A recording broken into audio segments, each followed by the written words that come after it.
Do you believe in America? I do. And I do too. We believe in America here on the Godfather Minute. I'm Alex Robinson. And I'm the co-host, Andy Robinson. And we were here discussing the classic film The Godfather in bite-sized 1-minute chunks. We're chunking up the entire movie one chunk at a time. Chunking the hell out of this thing.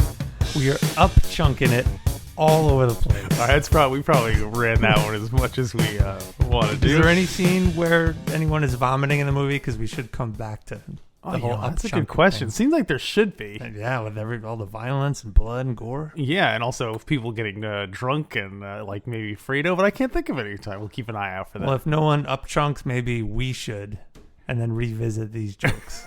Yeah, okay, we'll definitely. I think by the end we'll probably the last maybe 10 weeks of the show will just be us up chunking constantly. Anyway, we're here discussing minute 3 of The Godfather. The third minute. It starts off with our old friend Bonasera explaining how his daughter was beaten up by these thugs. And, she used to be beautiful and she's never going to be beautiful again. And how she had to have her jaw wired shut. Oh, that sounds terrible. And he continues telling the story of how his daughter was attacked. Does he get into the conclusion of his story during this minute? Does he finish it? I think that's the next minute. He definitely knows how to spin a story to keep you on the edge of your seat. He's like, he's really slow playing it. He's not just like, hey, my daughter got beat up. Can you go, can you take care of this for me? Well, it's interesting. We talked about how a little bit of the cinematography and how they're zooming out from Bonasera. And normally, I guess the more traditional move, the more traditional play would be to zooming into a character's face during a minute like this.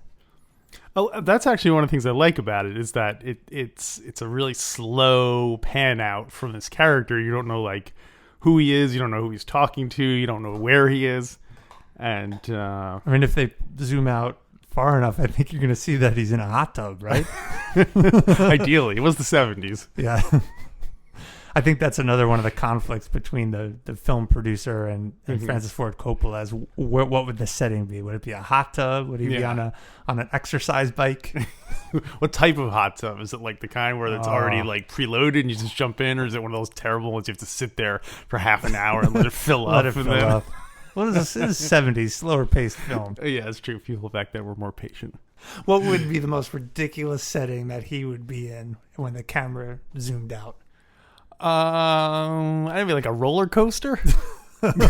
He's like shaking side to side. His hair's blowing in the wind. They attacked her. Or it'd be like the beginning of like the Naked Gun or something where it like changes from location to like first he's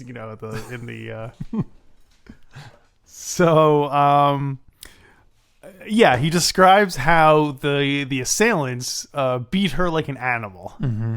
And I think that's a little sign of what Mario Puzo, being from the world of dogfighting, that's like his metaphors. What do you mean the world of dogfighting? Because Mario Puzo remember he owed all the money to the dogfighting ring. Oh, that's right. He owed $20,000. Yeah, he was so 20 this is the grand kind of debt nomenclature that he uses in the movie. Yeah, I just don't remember if it was dogfights. I thought it was something more simple for a simpler time. Oh, marbles? Yeah, or betting on the outcomes of movies or something. But I think it's funny that beat someone like an animal is like a expression. Because clearly at some point people beating animals was a common enough thing where that became like a... Yeah. Well, I guess their age, like so this is the 40s, so Bonasera and Corleone when they were kids, they were probably on farms. Yeah. And so animals weren't seen as...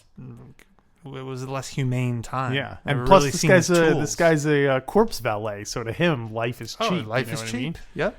It's like you're lucky if you're an animal and you're beaten. You could be on a slab somewhere. It could be worse. Could be worse. That's Does Bonasera mention the sentences these two attackers No, that's the next. Oh, that's the gosh, next I'm sorry, I'm next jumping thing, ahead. Yeah. I do know that the story was so hard for him to tell that he had to take a drink in the middle of the monologue. He was offered a drink. Wait, it was hard for the character or hard for the actor? The character. Okay. Or maybe the actor too. Yeah, maybe. Yeah. Because he was so like, oh, I gotta have my booze. He's like, you make it halfway through the monologue, we'll give you a shot. Then you gotta finish the monologue, you'll get the next shot. So what you see is he's like, And Coppola was probably going shot for shot, considering the pressure he was under. He's like, one shot for Bonasera, one shot for me. 2 for Bonasera, 2 for me. Well, so you mentioned someone hands him the shot, and I'm assuming that's Tom Hagen. Probably, because Tom Hagen, the Don's consigliere, is in the room. Right. We don't know it yet. Yeah. So one of the things I really like about this scene is, even though it's panning back a bit and you see he's in the office, you still don't see the faces of anyone else. You see a hand come in from off screen and hand him the drink, and you see in the immediate foreground, you see the enormous hand of Don Corleone gesturing. And especially considering that the iconic and super valuable logo features a puppet master hand. It's interesting that the first thing we see of The Godfather is, in fact, a giant disembodied hand. Yeah, excellent. So, masterful. There you go. How much do you think this was deliberate on the part of the director and all the other production people? Yeah, I definitely think things like that were planned out and intentional. And yeah, they had to. And it's so well done. Although, like you said, originally it was going to open with, the scene with the assailants and old Michael and Kay. So, so he says he wept. Mm-hmm. Why did he weep? Because his daughter would never it's be weird that he asks again. that, why did you weep? And he's like, you just told the story about your daughter getting beat up. Well, so what is the difference between weeping and crying? Oh, that's a good one. Well, weeping is, I feel, uncontrollable. You think weeping is uncontrollable? Yeah. Can you give an example of what that would sound like? Like she... Oh, how it sounds? Yeah.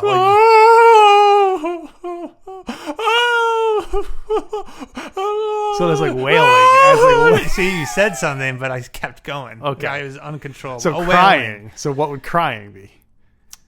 Crying is more just the tear aspect of it. Huh. See, I would say the opposite. Really? Weeping is more subtle? Weeping to me sounds more gentle and poetic. Like it's like you're just kind of like... Although I don't know. I was thinking while my guitar gently weeps. That's true. But he does have to say gently weeps. Yeah, that's true. Like it's not implied. So how would gently... It's like whimpering. Well, then we can talk about... why did I whimper? I think weeping sounds more dignified than crying. Yeah. Crying sounds like what children do. Yeah. Whereas weeping is like what men do. You know what I mean? Because sometimes a strong man can cry. A strong man cries. Wrong movie. Well, because then there's weeping, there's crying, and there's wailing. We have the sobbing. Sobbing is the worst. I think blubbering blubbering is the worst. You're like, what happened to your daughter? She was on a date, and the guy beat her up. Only kids blubber, I think. You think so? Oh, it's the worst. It's the worst. You just can't control it. I know, yeah. I guess that's what sobbing is. Yeah. We'll have to keep our eyes open if there are any other points in this movie where someone is sobbing. Oh, I think there is. Oh, there's definitely. Yeah. There's a lot of sobbing. A lot of sadness in this movie. Yeah. You pointed out that that Bonasera asks the question. Does he say, why did I weep? Why did I weep? I don't think people do that anymore. That in the course of talking, sharing a story or monologue or in just a conversation, ask a question that's really a rhetorical question. It's rhetorical, yeah, because he doesn't expect Don Corleone to jump in. You wept because you're a baby, because you're willing. It's like a logic problem. He's like, my daughter was beat up. She had her jaw wired shut. She used to be beautiful, and I wept. Why did I weep? You've got 3 minutes. The doctor is a woman. You've got some scratch paper. You've got 3 minutes. Show your work. I'm gonna have my drink while you work. Yeah. Turns the hourglass over. So I'm gonna try to do that more. Try to weep more? No, I'm going to try to ask more rhetorical questions in the course of telling a story. Why do I want to do that? Why? Because it adds it. Because it adds, Oh yeah, I shouldn't have said why. I should have started explaining why you would do that. No, that was a rhetorical question. Okay. So, I have to get used to it. You have to give me a chance. Well, I'd like you to try it too sometimes. Why do I want you to try it? Because you. See, I can't get it. Oh well, we'll have to keep working at it. So, another thing this scene reminded me of was in the film Ed Wood. Mm-hmm. I was just talking about that movie yesterday. I love that movie. It's a great movie. That is by far my favorite. Tim Norton movie, and it's my favorite Johnny Depp movie. Oh, excellent! I guess Johnny Depp mostly works with Tim Burton. So why does this remind you of Ed Wood? Am I supposed to answer that? Yeah, that's not a rhetorical. Oh, okay. Well, there's a scene where Bela Lugosi, played by the masterful Martin Landau, that's like his Stan Lee name, masterful Martin Landau, like how he was identified in the credits. He had this monologue where he was talking about how he was a disgraced scientist and he was all like at the bottom of his, but then he came back and now it kind of is a similar trajectory of this. He starts out explaining a story. It takes on a kind of wallowing self-pity in the middle, but then as we're going to see in the coming minute, that's where he gets angry at the end, and so he kind of goes through all the stages of grief, I guess. Oh, that's great. Anyway, it's a great story. It's a solid story. Has all those elements. Yeah. Neat. Do you know, interestingly, why I thought of Ed Wood yesterday, and I was talking about it with some people? Well, I don't know how I would know that, but... No, that wasn't a rhetorical question. Okay. And I don't know if you want to share this story now, but I was talking about the actor that played... who's the bald-headed character who's in all the Ed Wood movies? Tor Johnson. Tor Johnson. Is that the actor? That's who was also George the Animal Steel? George Animal Steel played Tor Johnson in Ed Wood. And who played Tor Johnson in the movie? George the Animal Steel. Yeah, and what's his real name? George Steele. Is it really George Steele? Oh, I don't know. Oh, do you know it? No, I don't know. But okay. You told that story where you were at a comic book convention and George Steele was there. Yeah. And there was an interaction between Lou Ferrigno and George Steele. Do you want me to tell the story now? Why don't you just tell it? Okay. If you're okay telling it, I don't... it has nothing to do with this. No, it doesn't. Okay. Yeah, maybe we should... No, I'll tell it. It's a great story. I, being a cartoonist, I used to go to a lot more comic book conventions, and in addition to comics, they're frequently a place to go see celebrities, usually on their downward slope of their career. It's a circuit that a lot of those former celebrities go on. There's a lot of these shows going, and one person you see at a lot of shows is Lou the Hulk Ferrigno, the original actor who played the Hulk. The original Hulk Ferrigno, who played the Hulk in the '70s show. Yeah, right. Yeah, in that '70s. I heard the original '70s shows they wanted to take place in the '40s. Oh, really? Yeah, but they didn't want the Hulk continue to keep ripping out of those expensive 40s costumes. They're like, well, if we set it in the 40s, how are we going to have this hippie character in it? That is so Lou Ferrigno was someone you saw a lot at these shows because I guess he didn't have a lot going on, and he was just kind of like by that point, everyone who had Lou Ferrigno's autograph probably had ample chance to get it. Mm-hmm.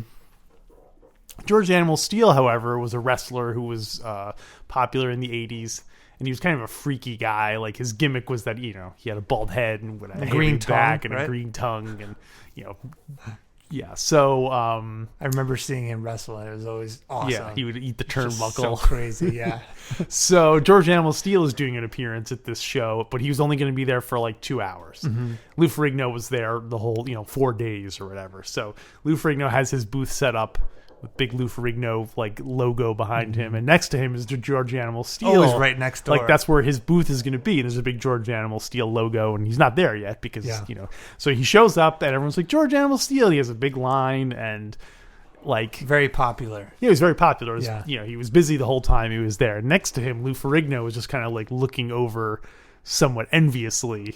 Because he didn't have very many. Yeah, there was no one coming to talk to him, and so Lou Ferrigno's thing also was that when you go to get a picture taken with, you you pay money to get your picture taken with him, and he had a kind of standard pose where he would shake the right hand of the person who paid the money, and with his left hand he would give a thumbs up. Okay. And he would look at the camera Every time he would do that.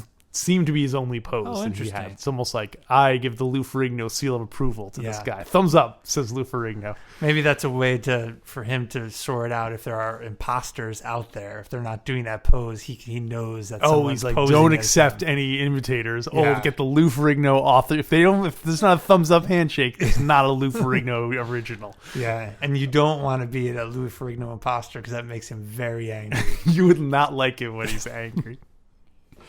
So he's watching this long line. But George Animal Steel, when he does autographs, like a kid would come up and say, "Oh, can I get my picture taken with you?" And he'd be like, "Sure." He used to be an English professor. Oh, really? George Animal Steel, yeah. Oh, wow. And he would go and like get the kid in a headlock, like really like, rough people up, like in a fun way. Not like he'll slam you down on the ground, but like, whoa, you can't. You're like, boy, you could really get sued because but everyone loved it. George the Animal lawsuit.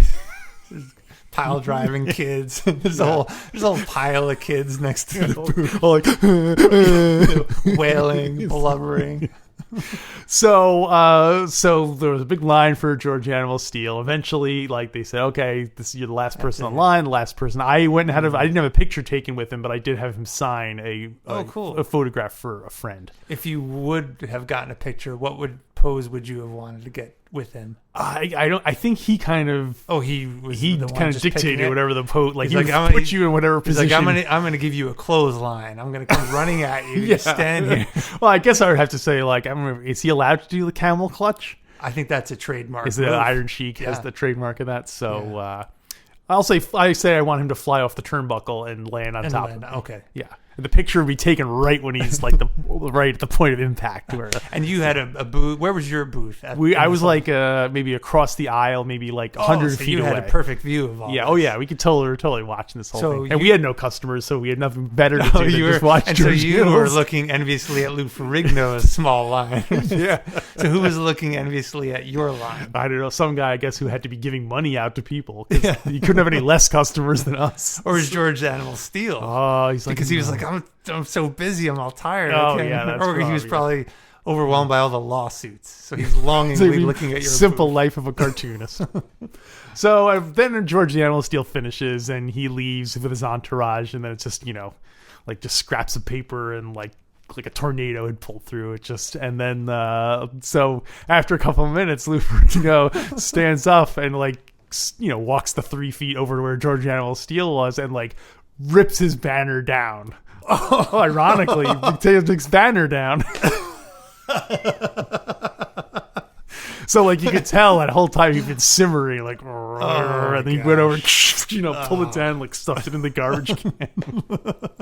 Poor Lou. Great story. I envision that it's barren. All of the other boothsters are gone. You're packing up, leaving. It's like people sweeping up, and he goes over. Well, he's looking around, make sure no one sees it.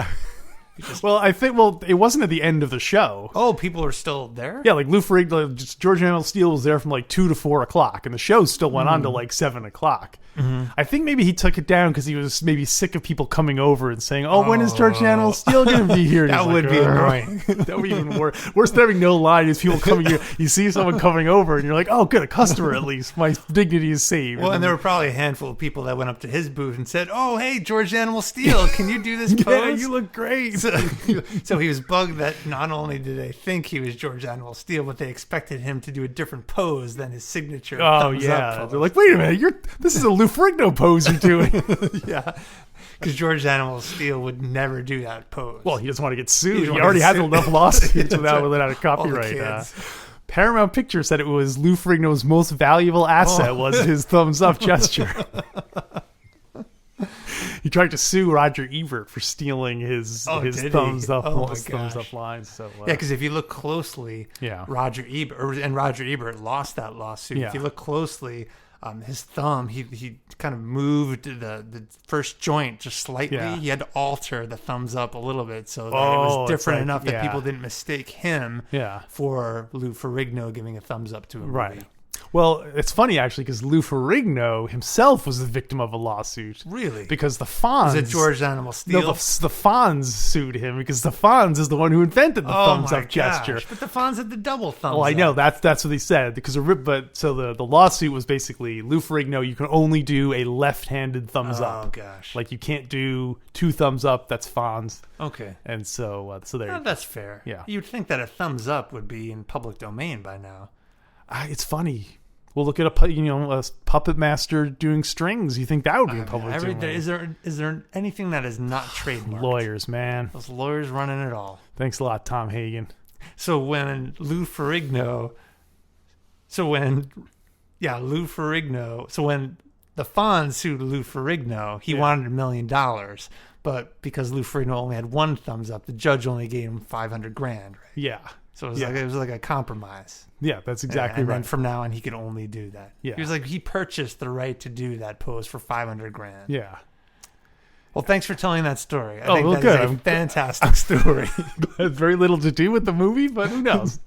The only other the thing I'd like to add is I feel like if you were going to pay George Animal Steel to do a move to you, he should have jumped off of his booth, do like a Superfly move, threw your booth onto you. Oh, so onto my table and onto stuff? Your table, like breaking your booth. Awesome. Yeah. I thought you were going to say to Lou Ferrigno's table. I wanted him to pick me up and throw me at Lou Ferrigno. That would have been a lawsuit. Wait, for who? Me? Sue me? Someone. But I know a good attorney. His name is Tom Hagen. Oh, yeah? Oh, never mind. He only works with one client. Oh, well, because I know all the big lawyers in New York, and I've never heard of him, so... Anyway, so that wraps up, I guess, minute 3, unless you have anything else. The only thing to add is, so Francis Ford Coppola famously had a notebook with him that he used during the entire filming of Godfather. Mm-hmm. And he wrote notes, things he wanted to focus on, and in the margin in this scene, he had written, quote, "Power, power, power, power. Never forget that it is from a fascination of the limits and manipulations of power that keep people interested in this book." Interesting. The book is about power. He wrote it 4 times in all caps, specifically for this scene, or just as a kind of general. Well, it was note. in the margin of the screenplay in this scene. It's weird, which is really interesting. It makes sense. It's the beginning of the movie, and maybe that was a reminder to not show the Godfather too soon, because holding off on showing him, there's this anticipation, there's this storytelling. You saw the Godfather font, but the character himself hasn't been revealed. You heard his theme song already. You heard his signature theme song. Yeah. I'm just wondering if power.